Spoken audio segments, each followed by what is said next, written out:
dalam ayat, kata Allah dalam surat Fatir, kata Allah Subhanahu wa taala, "Tsumma awrasnal kitaba alladzi istafaina min ibadina." Kemudian kitab itu kami wariskan kepada orang-orang yang kami pilih di antara hamba-hamba kami. Faminhum dzalimun li nafsihi, di antara mereka ada yang menzalimi diri mereka. Wa minhum muqtasid, di antara mereka ada yang sedang, ya, pertengahan. Wa minhum sabiqum bil khairat, dan di antara mereka ada yang berlomba-lomba dalam kebaikan biiznillah. Dzalika huwal fadlul kabir, dan itu merupakan karunia yang amat besar.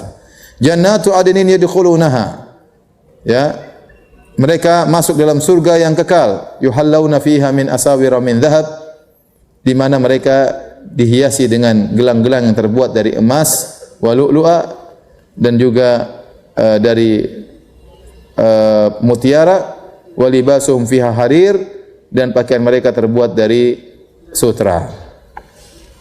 Jadi perhatikan dalam ayat ini, para ulama tatkala menjelaskan tiga model ini, mereka menjelaskan di antaranya yang dimaksud dengan dzalimun li nafsi, yaitu orang yang dia terjerumus dalam dosa-dosa. Terjerumus dalam dosa-dosa. Dia melakukan kebajikan, melakukan kewajiban, melakukan sunat, tapi dia banyak dosanya. Dia terjerumus dalam apa? Dosa-dosa. Yang kedua muqtasid, yaitu orang yang secara umum dia hanya melakukan kewajiban saja, mungkin sunnah-sunnah ada tapi sedikit. Dia hanya perhatian sama kewajiban, tapi seluruh keharaman dia tinggalkan. Kalau yang ini enggak, ini kewajiban dia lakukan, keharaman juga dia kerjakan. Paham? Yang pertama ini dia kewajiban dia kerjakan, keharaman juga dia kerjakan. Yang ini dia kewajiban dia kerjakan, keharaman dia tinggalkan seluruhnya. Dia tinggalkan, ya dosa-dosa kecil tidak dianggap. Maksudnya secara umum, kita bicara secara global. Tidak mungkin ada orang juga wajib saja, tidak ada. Pasti dia wajib ada sunnahnya. Tapi secara global, dia melakukan kewajiban-kewajiban dan seluruh keharaman dia tinggalkan. Yang ketiga, dia melakukan kewajiban dan sunnah-sunnah dan dia meninggalkan keharaman dan makruh-makruh. Sabiqun bil khairat. Kita nggak tahu kita masuk yang mana ya. Yang ini, kayaknya yang ini ya. Ini kayaknya terlalu suka ngomel sama suami, kayaknya susah masuk sini. Suka nggak berterima kasih sama suami, kayaknya susah masuk sini. Masuk sini juga susah ya. Kebanyakan banyak nuntut, banyak ini, banyak protes macam-macam. Saya tidak bicara ibu-ibu, tapi sebagian ibu-ibu ya. Banyak juga ya. Saya tidak minta ngaku di sini ya, ngaku di rumah sana. Baik. Ini yang dirahmati Allah Subhanahu wa taala, perhatikan. Yang menakjubkan dari ayat ini termasuk arja ayatin fi kitabillah. Arja ayatin maksudnya ayat yang sangat memberi pengharapan kepada kita. Kenapa saya katakan sangat memberikan pengharapan? Jadi ayat apa? Memberi ayat yang menghibur atau memberi harapan. Memberi harapan kepada kita yang banyak dosa.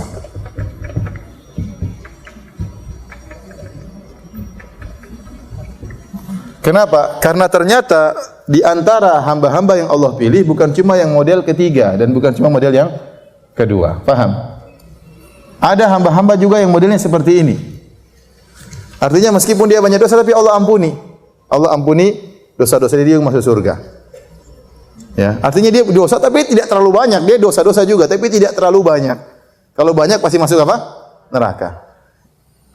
Ini ayat sangat memberikan kita pengharapan dari dua sisi. Pertama, Allah namakan sebagai hamba yang apa?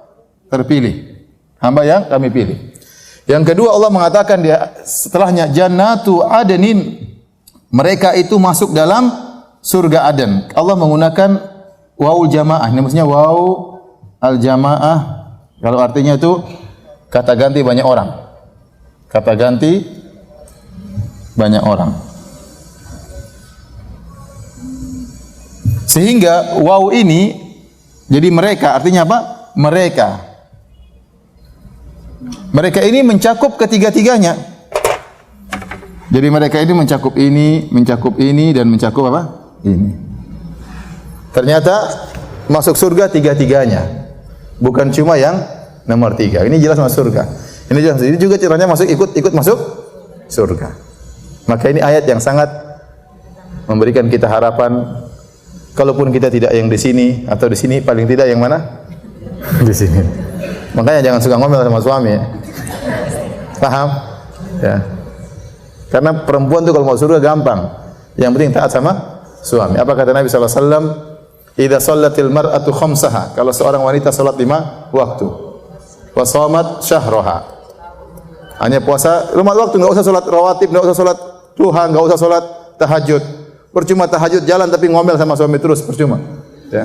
Jadi salat 5 waktu aja, enggak usah salat tahajud, enggak usah salat rawatib, enggak usah salat duha. Puasa Ramadan aja, enggak usah puasa Asyura, tidak puasa Muharram, enggak usah. Ya. Kemudian hafizat farjaha, dia jaga kemaluannya. Yang penting yang keempat, wa ata'at ba'alaha, dia taat sama suaminya. Ini yang paling penting. Ya. Jadi ibu-ibu, saya masuk surga, kata qilalaha, dikatakan kepadanya, udkhilil jannata min ayyi babil jannati syi'ti, masuklah kau surga dari pintu mana saja yang kau kehendaki, karena dia bebas masuk mana, karena saking hebatnya dia. Jadi cara masuk surga ibu-ibu enggak usah salat rawatib, enggak usah. Enggak usah salat tahajud. Enggak usah salat sunat salat apa lagi? Salat taubat enggak usah. Salat aja enggak usah. Yang penting 5 waktu. Puasa enggak usah puasa sunnah, enggak usah puasa Daud, enggak usah puasa, yang penting Ramadan puasa. Yang penting taat sama suami. Itu yang paling penting. Itu sudah bisa buat ibu masuk surga dari mana saja yang ibu kehendaki. Tapi kalau ngomel sama suami, merendahkan suami, mencak-mencak sama suami, waduh. Mending kalau masuk, kalau enggak masuk keluar sana deh. Ibu-ibu tahu diri lah ya.